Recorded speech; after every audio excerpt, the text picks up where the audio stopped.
projects din. Napakarami din. Noong una, ako kinikilala ang nagpasimento ng pinakamarami. Pero siyempre, kumilos na ang City Hall, mas malaki ang pondo nila, medyo naunahan tayo. Pero ito ang mga halimbawa, sukat. Ayan, dinadaan yung pinalawak ang sukat, pinalapad. Yung sidewalk, inayos, para magkaroon ng magandang parking ang mga jeepney kung tumigil sila. Must build. Ayan, isa sa mga pangunahing project. Unang termino ko pa lamang, pinagawa na natin yung must build. Sino sa inyo ang nakakatanda kung ano ang itsura ng mga kalye nyo nung hindi pa sinisemento? Ang lalaki ng mga butas, di ba? Yung kotse pwede mawala sa loob. Yan, pinasemento. Patibay pa ang semento. Hanggang ngayon, buong-buo pa rin kasi makakapal ang mga road concreting projects ni Roy Magoles. Ganyan tayo pag-project. Pati yung mga apo ninyo, mga apo natin, makikinabang pa rin sa ganitong klaseng kalye.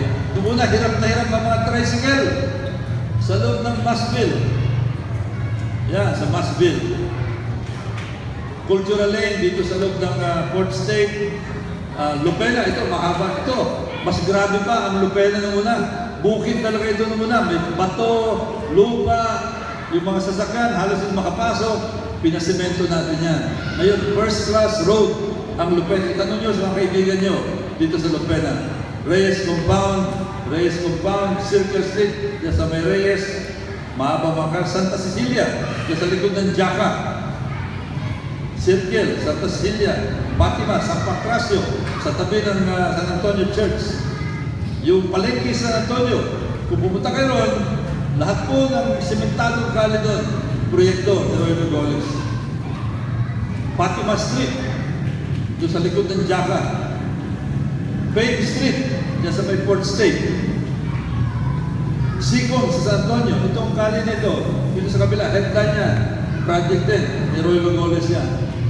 Sampaguita, Ilang-Ilang, Armstrong sa Moonwalk, Merville Access Road, mula sa Service Road, patungo sa Moonwalk, mahaba yan, dati lubak-lubak, pinasemento rin ni Roy Magoles. Service Road, pinaayos. Dati, magaspang ang Service Road, mula sa Merville hanggang sa BF, pinaayos natin yan. San Valley Drive, Service Road sa kabila, pinaayos din natin. Malugay, kung kayo hindi kakilala sa Malugay Street, Sitio de Asis, mahaba din yan. Lubak-lubak din dati yan. Pinalawak yung main gate ng Merville. Yung Front Street, nagagamit yan. Kung pupunta kayo ng Doña Soledad sa Don Bosco, dadaan kayo ng Front Street galing sa City Hall. Dati lubak-lubak din yan. Ngayon, makinis na makinis, simentado. Doña Soledad, pinalapad rin natin. Unang termino pa lamang. Dati, 2 lanes lang yan. Yung magkabilang panig, lupa. Pinasemento natin magkabilang panig. Ngayon, 4 lanes na ang Doña Soledad. Mahabang kalye ng Ruyan. Better living. Doon sa Wales, sa Levittown, at yung widening ng sukat. At ito po yung Skyway. Ito, kabisado niya yung Skyway project. Marami kasi hindi na nalaman ang kasaysayan ng Skyway. Paano ito nagsimula? Noong October 1992, nahalala ko, noong May 1992. Naging congressman July 1992. October pa lamang, 1992, nag-file na ako ng Elevated South Superhighway Bill. Nung sinabi ko elevated, maraming nagtaka. Hindi nila makuha. Sabi na, paano mo papatungan yung superhighway? Paano mo gagawin yan? Maglalagay ka ng pangalawang palapag. Ano yung isasara mo muna? Maraming tumutol dito. Sabi nila, magastos daw. Si Senator Tolentino, nakadebate ko sa TV. Parating ko na sa TV noon, radyo, dyaryo. Nabalitaan ni Presidente Ramos. Nung magkaroon ng groundbreaking sa C5, pinatawag ako, sabi niya, Congressman, pakipaliwanag na yung Elevated South Superhighway project mo. So pinaliwanag ko. Sabi niya, tumangot ako. After a few months, nagkausap ulit kami. Sabi niya, galing ako ng Bangkok. Alam mo ba, Congressman, sa Bangkok, tayo ang gusto natin pangalawang palapag. Sila, pangatlong palapag na sa Bangkok, Thailand. Nahuhuli na raw ang Pilipinas, kaya agad niyang inutos sa Secretary of Public Works na iplano na ito Pagawa na ito. Sumama si Speaker de Venecia na kumpleto yung plano. Nung pinisita, ang sabi ni Speaker de Venecia, ano ipapangalan natin dito? Ang sabi ng Public Works, Metro Manila Tollway Project. Ang sabi ko, parang hindi maganda ang pangalan. Eh ano itatawag natin? Sabi ni Speaker. Ang sabi ko, di ba nung una, highway? Sumunod, super highway? Mataas? Siyempre, itaas na natin. Skyway, tawag natin. Pag sabi ng Skyway, sabi ni Speaker, yan na ang itawag natin. At yan ang tawag sa project na doon, Skyway Project. Panukala ni Roy Lugoles. Alam nyo, nalulungkot na ako kasi yung Skyway, ako ang nagpansag ng pangalan, hindi ko na-register sa pangalan ko. Dapat may copyright ako dyan. Eh, ginamit ng Skyway Corporation, ayun, logo ng Skyway, ginamit nila. Dapat may royalty ako dyan, dapat kumikita ako dyan. Pero hindi bali na, kasi importante, kahit paano paglingkod tayo, paglilingkod po ni Roy Lugoles, Skyway Project para sa ating lahat. Thank you po. Marami tayong PJs, naalala nyo, yung mga PJs referral ni Roy Lugoles. Naalala nyo yung libreng palibing.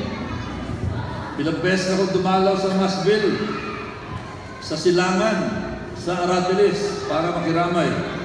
Libreng palibing. Bakit ko ginawa ito? Kasi nakita ko, kawawa yung mga namamatayan. Minsan dumadalaw ako, isang linggo na, hindi pa nalilibing. Sabi ko, ba't hindi pa ilibing? Eh, may hinihintay pa ba? Wala daw. Eh, bakit? Nag-iipon pa sila, nagpa-fundraising pa. Nagtutong-its, nagbabadyong, nagkakarakrus doon. Kawawa. Kaya sabi ko, sasagutin ko na yan. Kaya ito, ang libreng palibing, wala nang gastos ang mga pamilya. At ilan na nakinabang dito? 2,863 ang nakinabang sa libreng palibing ni Roy Lugoles. At ito ang listahan. BF Homes. Ang dami sa BF Homes. Siyempre, malaki ang BF Homes. Ang barangay BF, pinakamalaki. Marami na puro sa Silangan, na puro sa Aratilis, sa mga iba-ibang sulok ng Masville. Libreng palibing ni Roy Lugoles. At ngayon po, dalawang issue na matindi ang hinaharap ng Pilipinas. Dalawang issue. Delikado ang Pilipinas. Una, ang West Philippine Sea.